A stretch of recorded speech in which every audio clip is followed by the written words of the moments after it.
السلام عليكم ورحمة الله وبركاته. من أول ما عملت فيديوهات الخل وأسئلة كتيرة جدا بتجيلي على الخاص وناس كتيرة جدا بتسألني يا دكتورة إيه أفضل ماركة خل أبيض ممكن نشتريه؟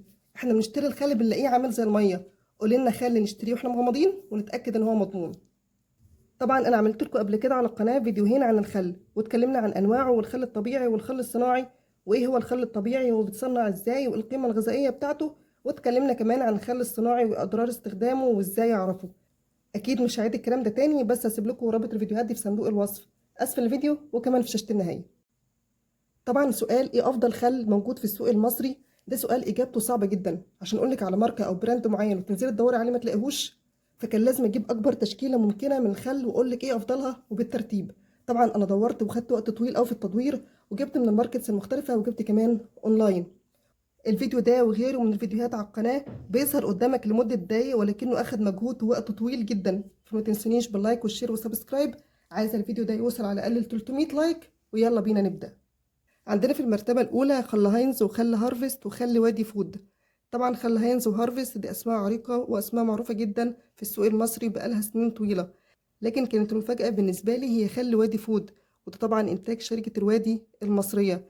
الخل الشكل العبوة بتاعته بلونها الأخضر مميز جدا، وكمان الغطا بتاعها مميز ومختلف جدا عن كل أنواع الخل التانية.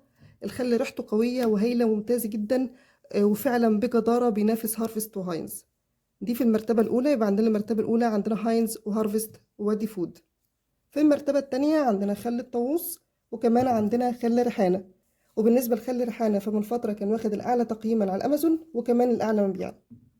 في المرتبة التانية كمان عندنا خل اسمه خل الذرة وخل روسو، النوعين دول ممتازين جدا. في المرتبة التالتة عندنا نجمة الزيتون، خل نجمة الزيتون. عندنا خل عافية بيور. عندنا خل AMR. عندنا خل كواليتي المهندس. وعندنا خل دولو بيز. دول في المرتبة التالتة، كلهم مصنوعين من قصب السكر، كلهم تركيز 5%. كل اللي بيختلف هي الريحة بتاعة الخل. يعني انواع زي هاينز وهارفست ووادي فود دي انواع ريحتها قويه جدا. وبالمناسبه خل وادي فود ده الخل ده اختراع بالنسبه لي، انا اول مره فعلا اجيبه، وريحته بسم الله ما شاء الله قويه جدا، فعلا بينافس هاينز وهارفست وغيرها من الشركات. طبعا هاينز شركه امريكيه، ده منتج مصري. وادي فود انتاج شركه الوادي للاغذيه. ممتاز، ريحته ممتازه ما شاء الله قويه جدا. باقي انواع الخل ريحته اهدى شويه. عموما ده انواع الخل اللي قدرت اجيبها، اكيد في انواع تانية برضو كويسه. يا ريت لو انتوا جربتوا انواع تانية وطلعت كويسه معاكم وعجبتكم اكتبوها لي في الكومنتات. انا اكيد مش هقدر اجيب كل انواع الخل الموجوده في مصر، انا حاولت على قد ما اقدر اجيب حاجه يعني ريبريزنتيتيف كده، حاجه تمثل الانواع كويسه للخل. في انواع تانية بقى تركيزات اقل، يعني في مثلا انواع خل تركيز 3%. في انواع خل ملهاش ريحه اصلا خالص. كل الانواع دي خل طبيعي، كلها موجوده في عبوات بلاستيك. طبعا لو لقينا خل معبأ في عبوات زجاج فهو افضل من المعبأ في عبوات بلاستيك، لكن انا الحقيقه ما لقيتش. لو رحت السوبر ماركت كده ولقيتيه ولقيتي فيه عكاره من تحت او فيه فتل بيضه او حاجات بيضه كده من تحت، ده خل طبيعي 100%.